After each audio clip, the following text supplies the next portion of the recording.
You're listening to Podcast by ICA Miami's Knight Foundation Art and Research Center. The Art and Research Center is the museum's research department and graduate level initiative. It is dedicated to promoting a robust and critical dialogue in our community. With these regular podcasts, we highlight scholars and artists who, through innovative scholarly work and unexpected ways of thinking, are helping us to more clearly understand some of today's key issues. We're excited to share with the world the important conversations that they're bringing into our community. My name is Gean Moreno. I'm the director of the Knight Foundation Art and Research Center at ICA Miami. For this first season of the podcast, we're sharing a program called the Black Hemisphere, which took place in fall 2019. This program was organized in close collaboration with Dr. Jafari Allen, director of the Africana Studies program at the University of Miami. The Black Hemisphere is a timely project, but also part of our long-term research highlighting innovative voices that offer ways to think diasporic experience throughout the Americas. Today's dispatch is a lecture by Dr. Erika Moya James titled Meeting in the Upper Room, the Critical Capacity of Blackness in Belkis Ayón's La Cena and Tomás Gutierrez Alea's La Cena. It looks at the conceptual and feminist work of Afro-Cuban artist Belkis Ayón. In doing so, James describes the artist's complex consideration of gender, death, and blackness. The lecture draws from far-ranging sources that include the history of the Middle Passage, Abaca mythology, Cuban and African cinema, and Western art history to create a rich constellation of references that help us place and understand Ayón's profound works.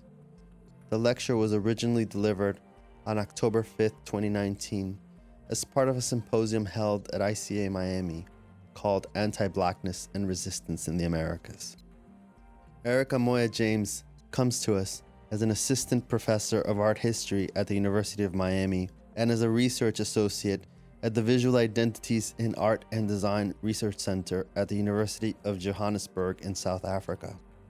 Her work centers on indigenous, modern and contemporary art of the Caribbean, the Americas, and the African diaspora. The founding director of the National Art Gallery of the Bahamas, James has organized numerous exhibitions, her most recent being The Visual Life of Social Affliction, which just opened at Tent Art Space in Rotterdam, the Netherlands. I'm an art historian, and I'm going to read a little bit this paper, and I hope it adds another dimension to the conversation that I think we all need to have right now. So I'm just going to start. Healing and Death. Ousmane Sembène's 1966 film, Black Girl, visualizes a consciousness that the enslaved African body and soul in pain can be healed through death. Convinced by the French expatriate family she worked for in Senegal, West Africa, to return with them to Europe, Diawana, the central character in the film, finds herself subsequently mistreated, abused, fetishized, isolated, and decides to return to her home in West Africa. She has not been granted permission to leave her employers, and she does not have the money for passage home. But operating according to a worldview outside the system that oppresses her, she prepares for the journey and packs her belongings. She then goes into the bathroom and kills herself. On September 11th, 1999, the Cuban artist Belkis Ayón also ended her life. With a single gunshot wound to her head, she carried out a deliberate act that left no doubt as to her intention and determination to succeed in it. She was 32. It may seem strange to begin a talk with the death of a creative subject and a flesh and bone artist. Know that I do not do this casually.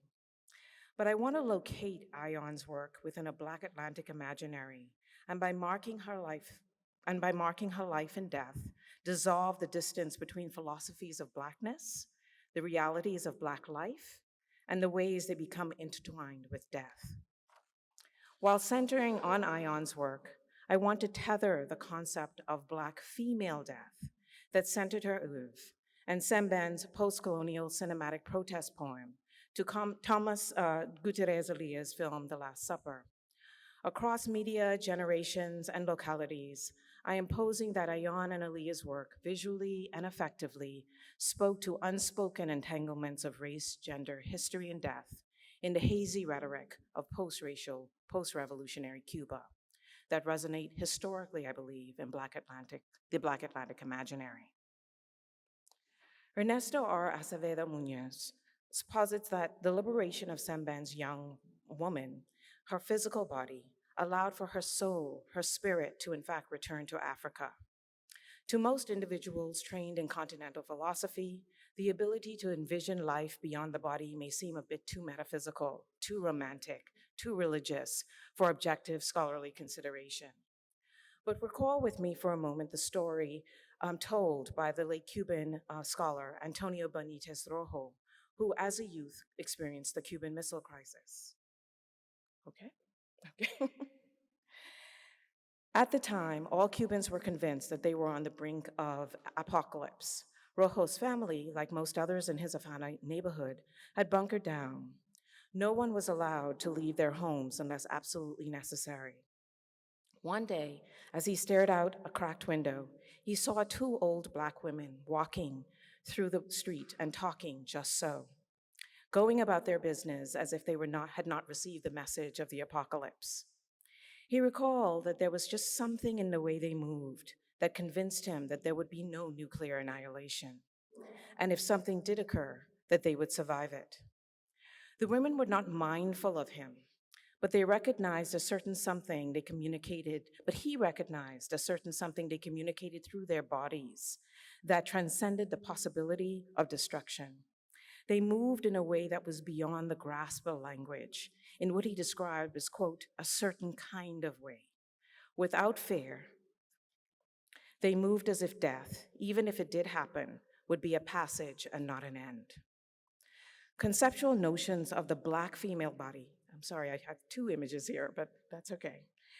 Conceptual notions of the Black female body play a vital role in the work of Belkis Ayón. Recalling the Black women Benitez Rojo saw that day, I want to show you today the ways in which Ayón's work moves, how it oscillates through an allegorical relation with Abakwa and its founding myth centered on the death of a young woman, Sikan, to mark itself as generative, contemporary, and deftly critical of Black life and death. I want us to consider this within the context of Cuba and its implications beyond the island's borders. With this in mind, the meeting in the upper room I refer to in my title is not only a literal reflection on the personages depicted in Ayón's La Cena, but a conceptual meeting between this work and Alea's La Ultima Cena. Both of these works speak to the contemporary nature of the past in the Caribbean. Though produced a generation apart, they exhibit a similar ethically grounded polyvocal character that call up a critical self-reflexive engagement around Blackness as a conceptual idea while speaking to the realities of intersectional Black life and death on the island. In official narratives of Cuban art history, Belkis Ayón emerged in the 1990s during the special period as part of the so-called second wave of Cuban contemporary artists. Her rise came after the new Cuban art of the 1980s, signaled by the work of artists participating in the Volumen Uno exhibition. What distinguished both groups from previous generations was the conceptual depth of the work, the everyday materials and processes they used to create it, and most notably, the extensive international exposure for and sale of their work.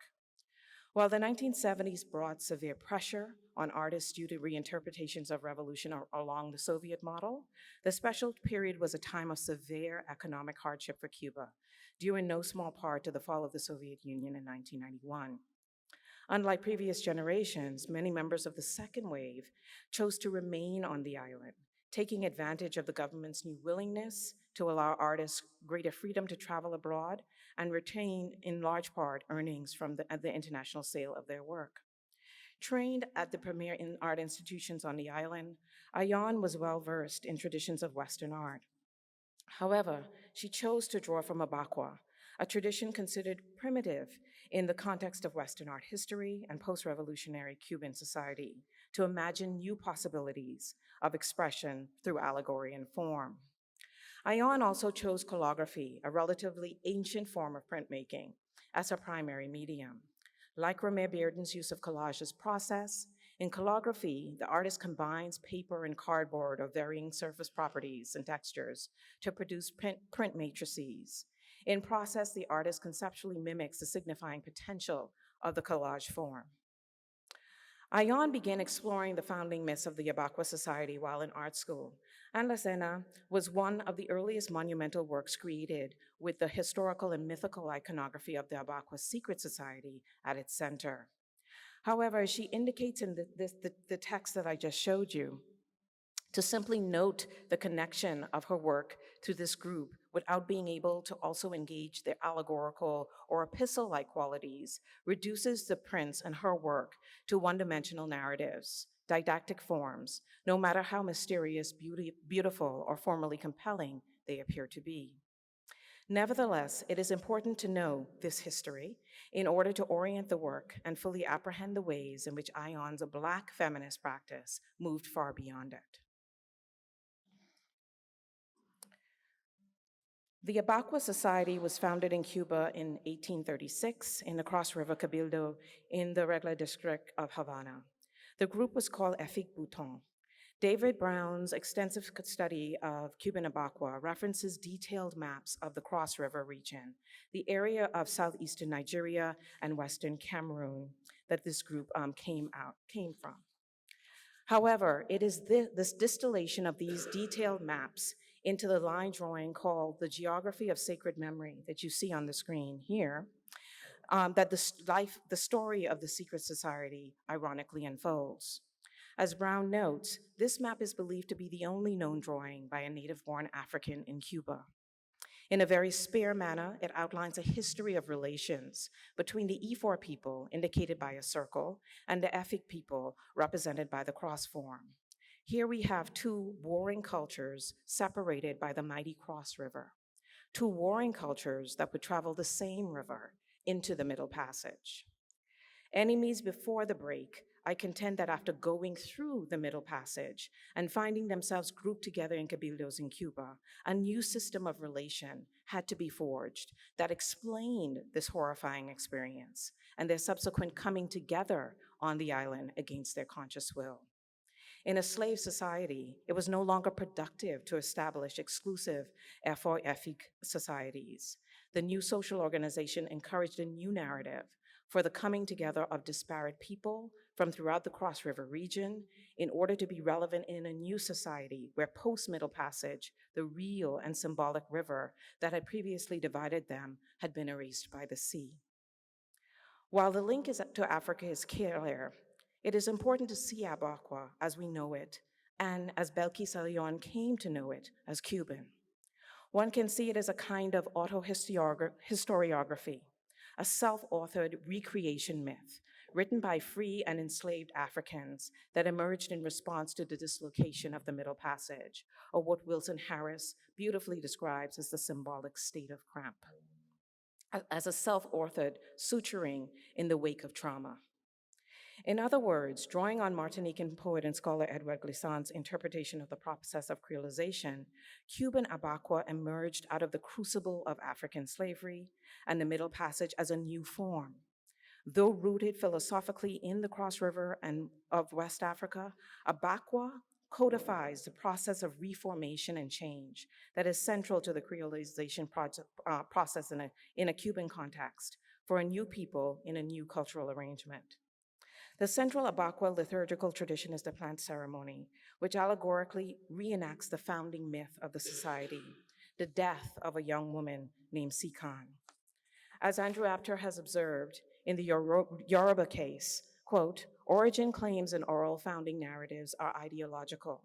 They enhance one's group authority as they seek to undercut that of another group rhetorically, close quote. Therefore, for Cross River peoples, their narrative of existence in Cuba had to extend beyond the eruption of the Middle Passage. It had to rhetorically undercut the fact of slavery in a self-authored and self-directed way. To be Abakwa, then, is to have a consciousness of one's African past, a sense of self that is grounded beyond the Middle Passage and beyond current experiences of the enslaved body. It is a sacred memory of being, a way to recall an embodied wholeness before the cutting through the sacrificial death of a woman.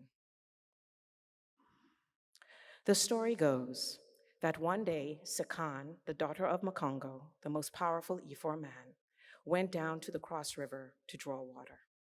Unintentionally, Sekan caught tons, the fish that carried the voice of the supreme god on earth, Abasi, in her gourd. Sekan did not realize what had happened until she heard the voice of Abasi speaking to her from the gourd. When it became known that the spirit voice of the supreme god had been captured in Sekan's gourd, the elders panicked because it was unthinkable for a young woman to possess this power, this voice. They took the fish from the gourd and killed it. Though they attempted to preserve the voice in various forms, Abasi went silent. When it became clear that their tactics of repossession had failed, the elders turned to Sekan, rationalizing that since she had heard the voice, she now possessed the power to invoke it. But they didn't stop there. They reasoned, and not the Jamaican form of reasoning with some THC, that because she was a woman, she would be unable to keep this powerful secret. It was decided that she too must be sacrificed, and her blood used to resurrect their god. Through her blood, they symbolically transferred the power of God to a goat skin. And the beat of the goatskin drum that resulted was recognized as the voice of God.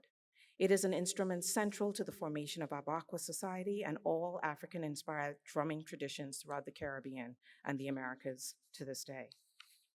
Slight variations of this story abound, but all stories end in the death of Sekan, couched in the language of sacrificial death.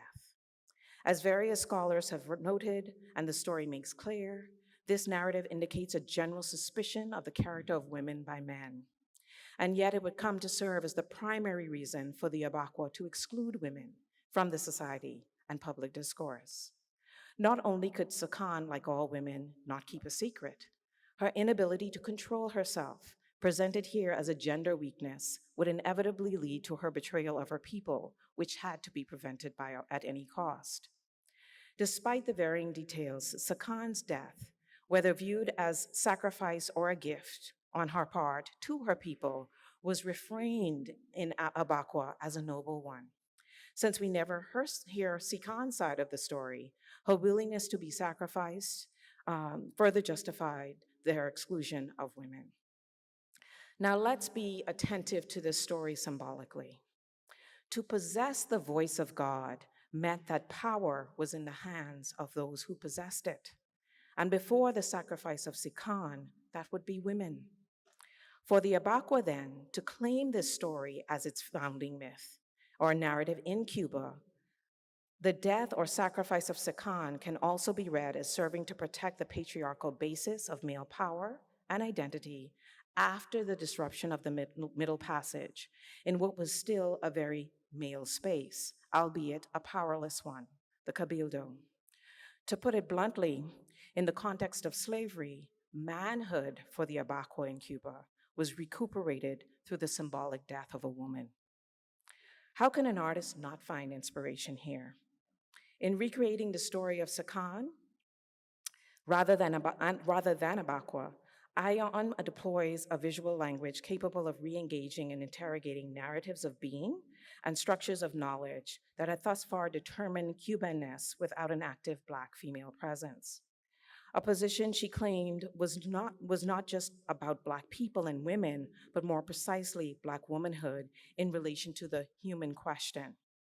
And yet, by drawing on this story, she speaks to the ways in which inequality and oppression on the island is partially self-imposed, gendered, and raced. In the original version of the print, 8 women and 2 men are represented in close proximity around a dinner table. The first standing figure from the left holds her hands over her eyes in an expression of utter disbelief. The second standing figure from the left is blue but blindfolded. She's being led into the room by a wide-eyed, reddish-brown figure who holds her hands over her mouth, a sign of shock and disbelief. The fourth standing figure from the left is rendered in a muted ochre, with flame-like leopard spots or scales over her body.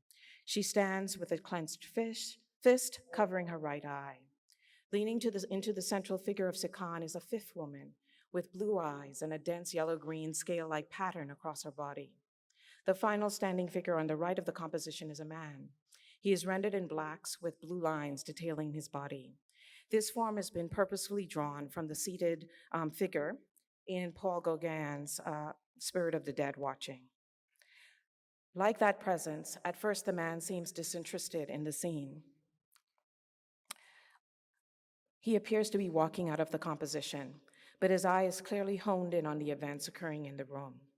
He is the only person presented in the entire composition with a visible mouth. If anyone's going to talk, it's going to be him. Seated at the table are four individuals. On the far right, a woman peeks out from behind the left hand covering her face. A three-tailed fish swims in a semi-transparent gourd before her, and next to a plate of more three-tailed fish. To the compositional right of this woman, a man is seated. His body is bright yellow and covered in a dot and dot pattern except for the hands and face, which are rendered in a bright yellow. His pose, here, that you see here, is a composite one.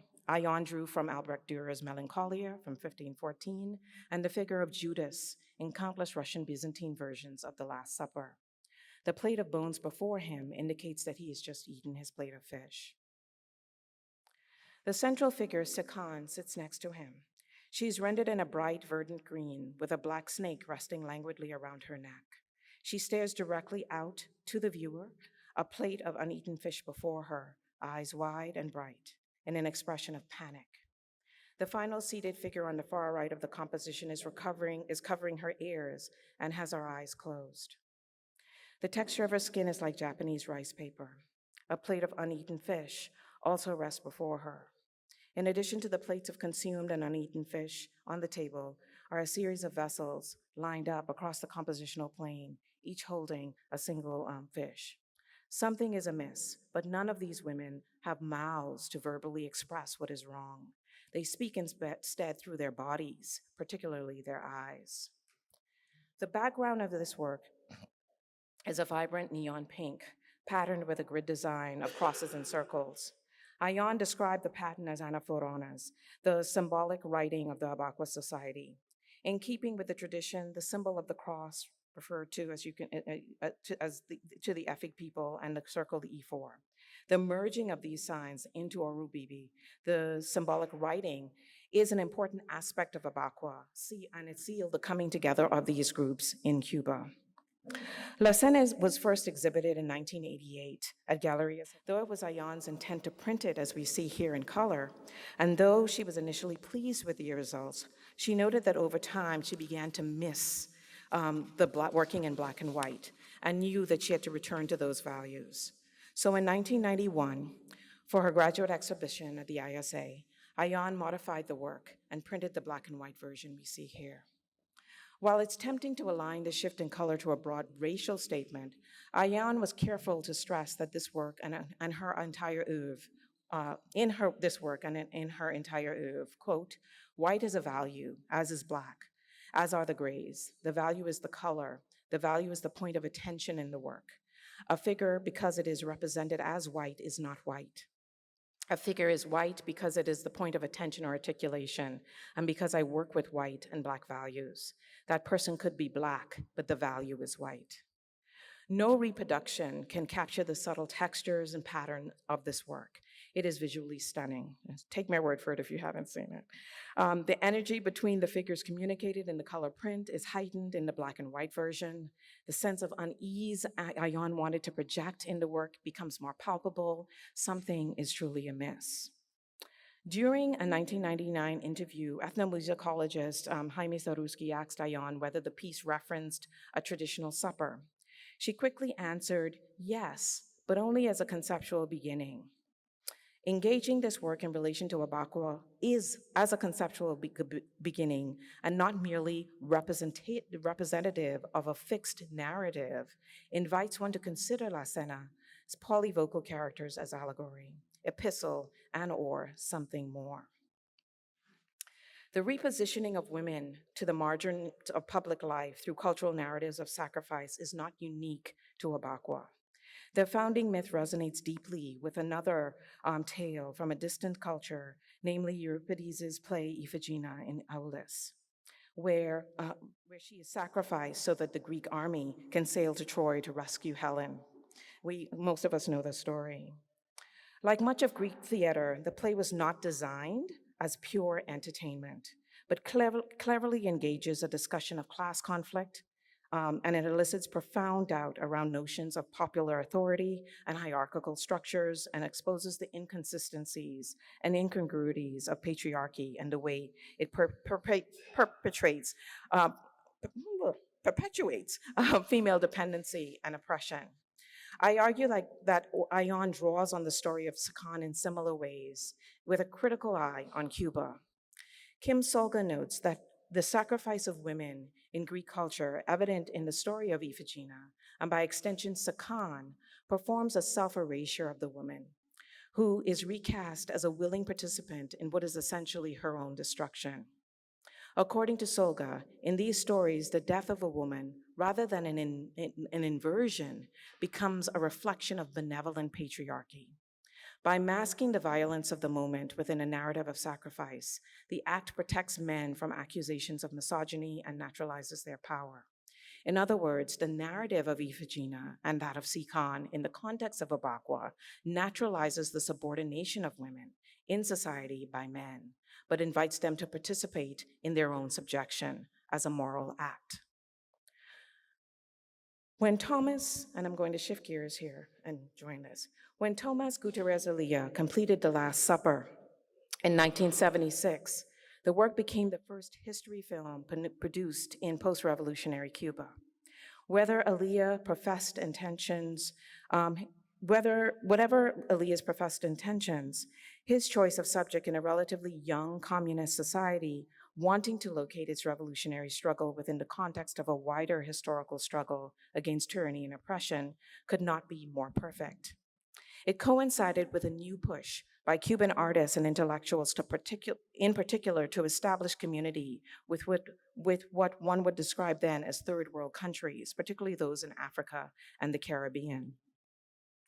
The film was released 1 year after Angola gained independence from Portugal under a socialist government supported by the Soviet Union. After the United States financed an invasion of Angola from neighboring Democratic Republic of the Congo, then led by Sese Sekou Mobutu. A war erupted that lasted more than 10 years.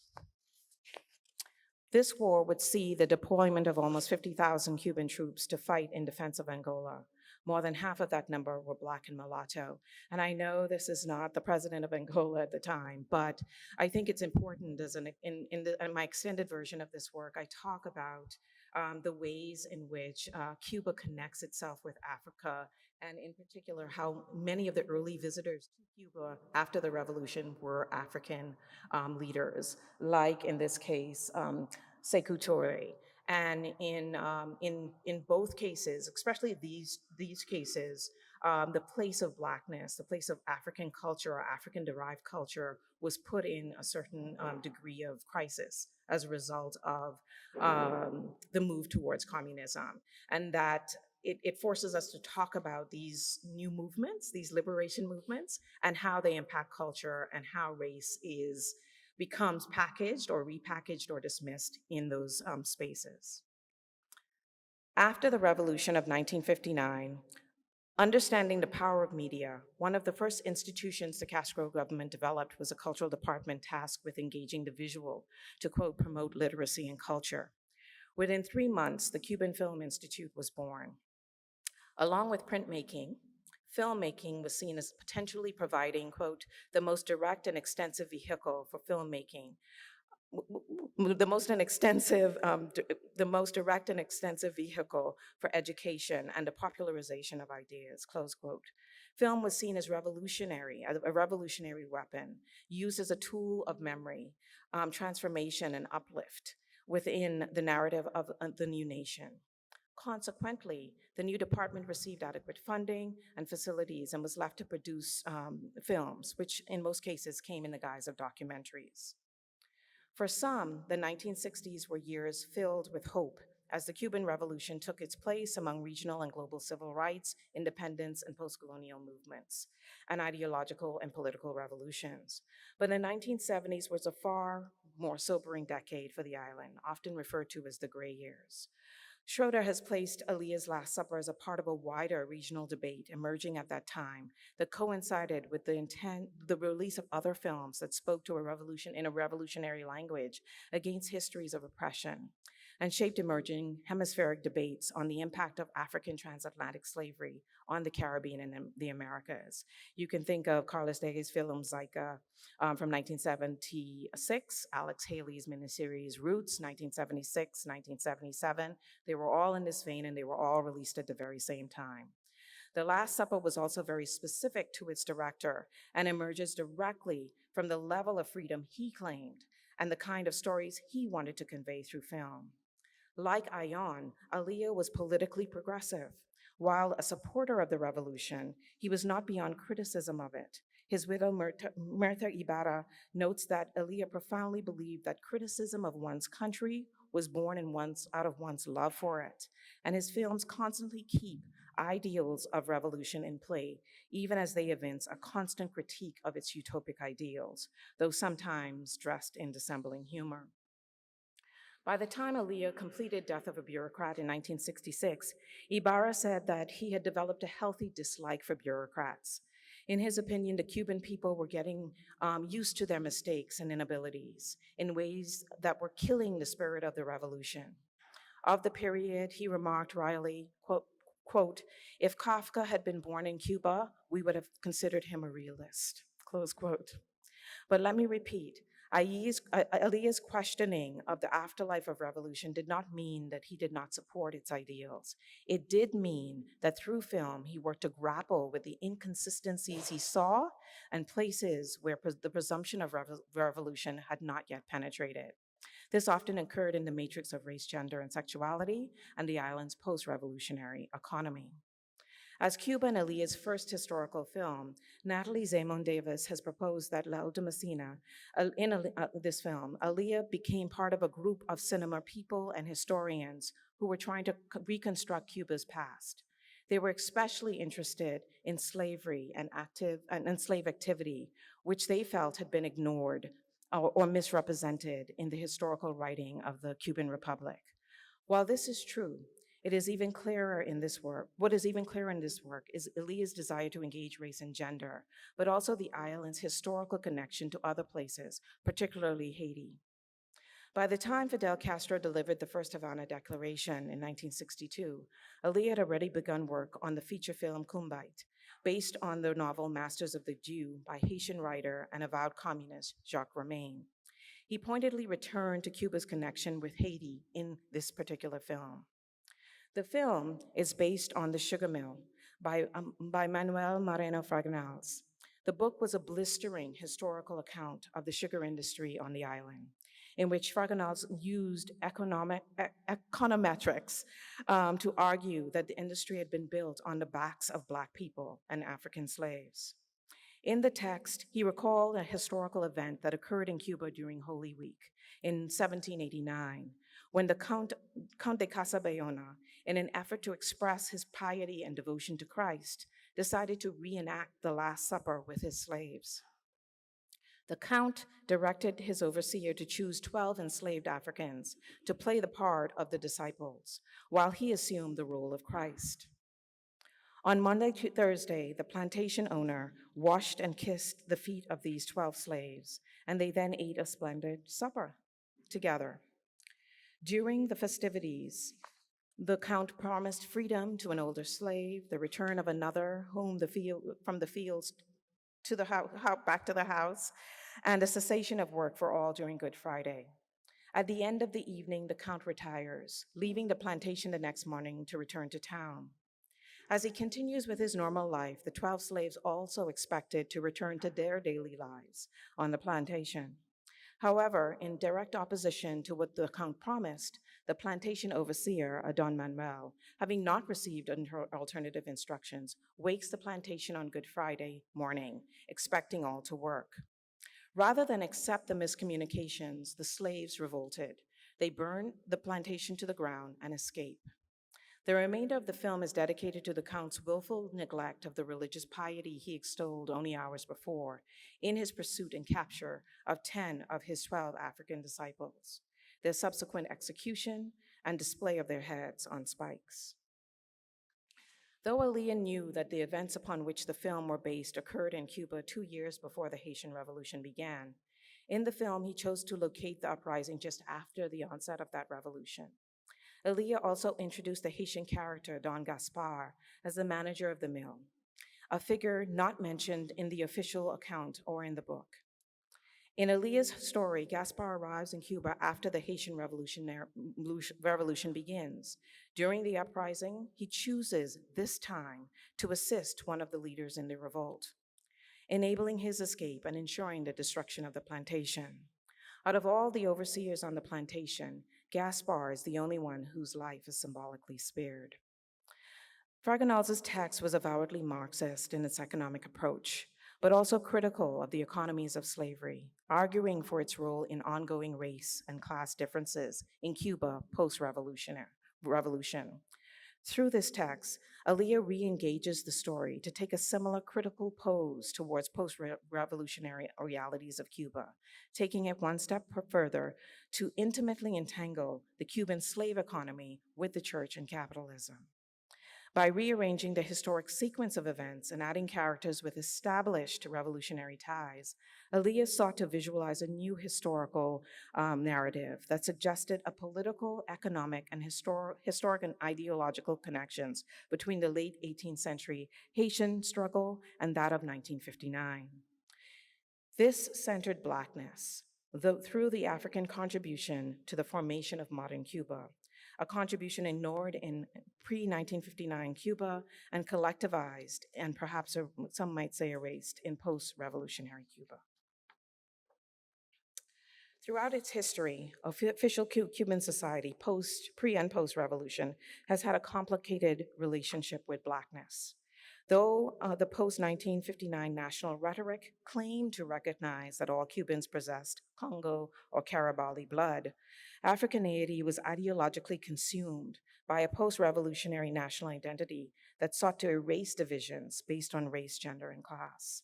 In part, the 1959 revolution sought to make Cubanidad due to the work that Jean-Jacques Dessalines attempted to effect through the concept of Blackness in the wake of the Haitian Revolution. He wanted it to subsume deeply entrenched differences under the rubric of an overarching political identity. Those not submitting themselves fully to this ideology were viewed post-1804 and post-1959 as separatists working in contravention to the goals of revolution. The Cuban post-revolutionary new man believed in technology, not God, and in this ideological pose, African religions and social practices were regarded as archaic and primitive, superstitious rather than progressive, folkloric rather than a generative source of high art. After 1959, because the regime took a Marxist position regarding class, it refused to fundamentally address existing inequalities embedded in Cuban society at the intersection of race, class, and gender.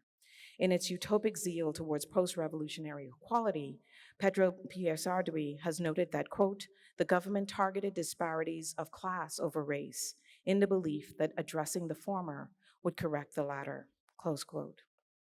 Rather than achieve its intended goals, what resulted was a kind of paternal schizophrenia with regard to race in Cuba, whereby seeking to erase race as the primary identifier, any complaints by phenotypically and ontologically Black people regarding the specificities of their history and experience in Cuba was recast as anti-revolutionary.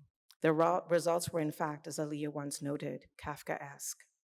This queer positioning of Blackness and historical connections to Africa in Cuba were tackled head-on by visual artists on the island during the 70s and 80s through the work of artist collectives such as Grupo Italiano.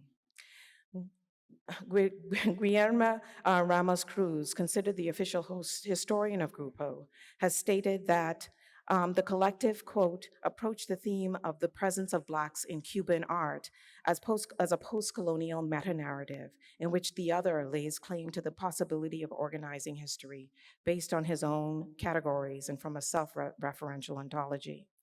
As a Black woman and a supporter of the revolution, the manner in which Ayón publicly frames her engagement with Africa through culture rather than race is notable. Publicly, she spoke of receiving exposure to Black culture by attending rumbas on Saturdays. And when the National Folkloric Company had its season at the Mela Theater, she would attend. That she would read UNESCO's magazine on El Curator, cultivating an interest in African numerology. She will talk about her father's trip to Africa, noting posters on her grandmother's wall and her pictures of Sarah Gomez. In the context of her work, however, Africa and Afro-Cuban culture became an intellectual and conceptual resource, explored from a critical distance and thus viewed as less problematically anthropological and more objectively engaged in Cuba. It wasn't odd in some ways for a Black woman artist to publicly submit to a kind of framing where Blackness was something separate from her. But in private and through the work, she exhibits a very different approach to this positioning. Even so, in the absence of gender and race in Cuban art and national discourses, the literal silences that entered her work as subject need to be interrogated. Ayón's work demonstrates an old school technical mastery that is often taken for granted because of their evocative yet enigmatic and uncomfortable beauty. Her prints gather in their form the composition and histories, traditions, and myths brought to the island, and those created in response to the enslaved African presence on Cuba. In process, they speak to the integral role of women and Blacks in the formation of Cuban society. Abakwa is formally presented not only as history and myth from a discrete past, but an allegory pertinent to an awareness of contemporary hierarchies of power and oppression, and the ways in which seemingly singular or dissociative manifestations of oppression are in fact related. By conjuring an event before the sacrifice of Sikan and positioning it as subject, La Cena considers the possibility of a different outcome. In his classic text, Flash of the Spirit, Robert Farris Thompson explored the symbolic writing of the Cross River people and uncovered a male-female mythology that existed in their secret societies. These myths expressed a greater fluidity between gender roles and a notion of shared power. Though men would eventually control the society, for a time a very powerful a group of Nim women, whom Cubans believe Sikan descended from, were active participants in these groups, serving in leadership roles alongside men. These women believed that their power transcended their bodies and solidified their claim to divinity through the belief that the first Nim women came down to earth like a bird with feathers in her hair. The presence of a feather in Nim culture indicated silence, keeper of the secret. This core principle reappears in an oppositional manner in Cuban Abakwa as a female flaw, a flaw that made the sacrifice of Sikan inevitable. Thompson notes that Nim women moved as the forest moved, as the sea moved, in a swaying, chiming mass of fibers, bones, and shells. They were in complete control of their subjective selves and resisted the, quote, pigeonholing of women as purely instruments of labor. These women marshaled the respect and fear men and other women had for their power and power objects to protect their position in society.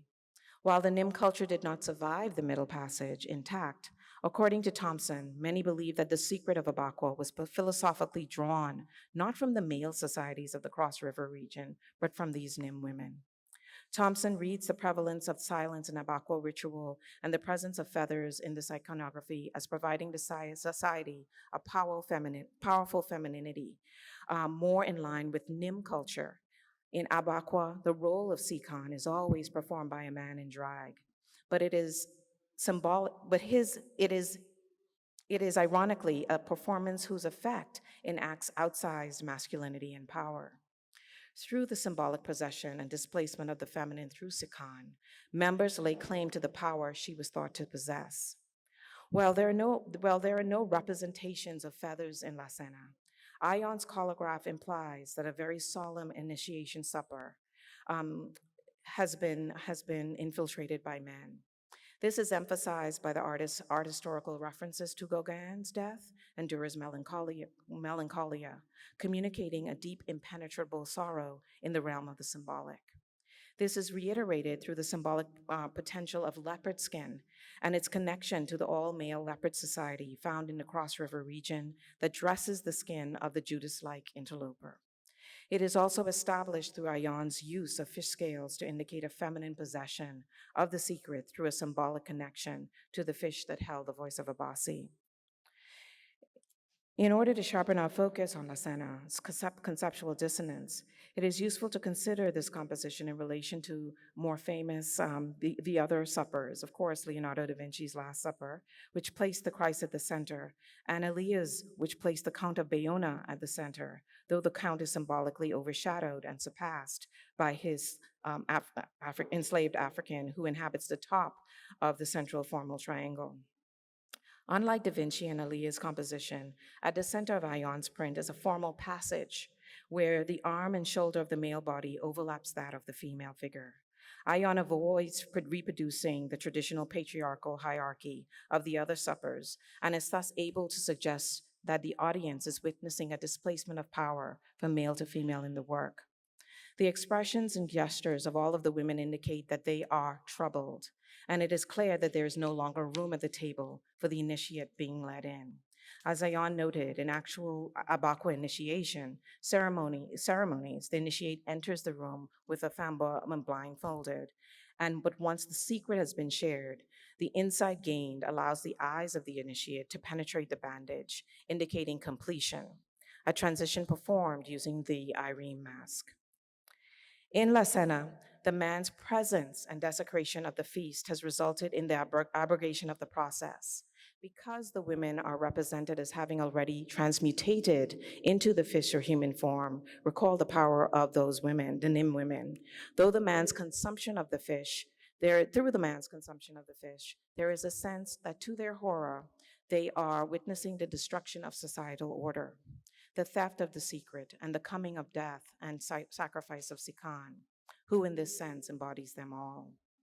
The lack of mouths indicates in a very literal way that the secret was not given to the enemy by women, but stolen by men. The prominence of the eyes both emphasize and expand the narrative in specific ways. According to Ayon, the eyes of the work look very directly at you. You cannot hide. Whenever you try to hide from them, wherever you move, they are always watching you. They are there making you an accomplice to what you are seeing, close quote. But what are we accomplices to? What is the secret? Is it, as Karen Barber posits, that the secret Art and Research Center at ICA Miami is generously supported by the Knight Contemporary Art Fund at the Miami Foundation. It's also funded through a generous grant from the Ouija Foundation, directly supporting the department's faculty and staff. Additional support is provided by the Department of State, Division of Cultural Affairs, the Florida Council on Arts and Culture in the state of Florida. We're profoundly grateful to Dr. Jafari Allen, an essential partner in building the Black Hemisphere program. Thank you for listening to podcast by ICA Miami's Knight Foundation Art and Research Center. Please be on the lookout for other dispatches from this series, future seasons of our podcast, and our forthcoming ebook. They are not even at the table. Ayon's work asks for culpability in this erasure and invites us to consider how would our present be reimagined if we break apart epistemologies and conceive concepts of being that are anti-sexist, anti-racist, anti-discriminatory, non-patriarchal, and anti-colonial in systems that make claims to the contrary through rhetoric and ideology. In La Cena, Ayón uses the power of historicization through aesthetics to center women in this story. As with Alea's Last Supper, through the potentialities of allegory, it allows the artist to transpose Sikan's story as part of a longer history and a broader social and political critique along the matrices of gender and race. Ayón's critical eye rests on the role of women in Cuban society and the myths and ironies that lie at the very foundation of Cuba's revolutionary reformation as it relates to them, but extends far beyond this immediate reference point.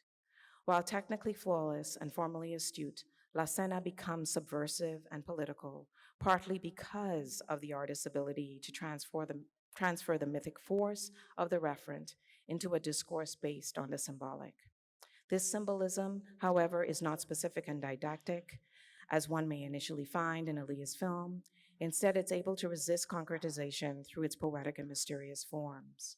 By leaving the secret allegorically open as the voice, it becomes a more self-reflexive form that generates the power to speak oneself into existence, the materialization of the subject by the subject, which in the context of Cuban society, for a woman, particularly a Black woman, would be a very powerful thing.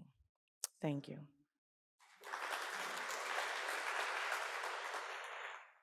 Art and Research Center at ICA Miami is generously supported by the Knight Contemporary Art Fund at the Miami Foundation.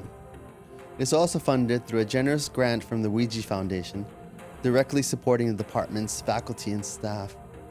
Additional support is provided by the Department of State, Division of Cultural Affairs, the Florida Council on Arts and Culture in the state of Florida.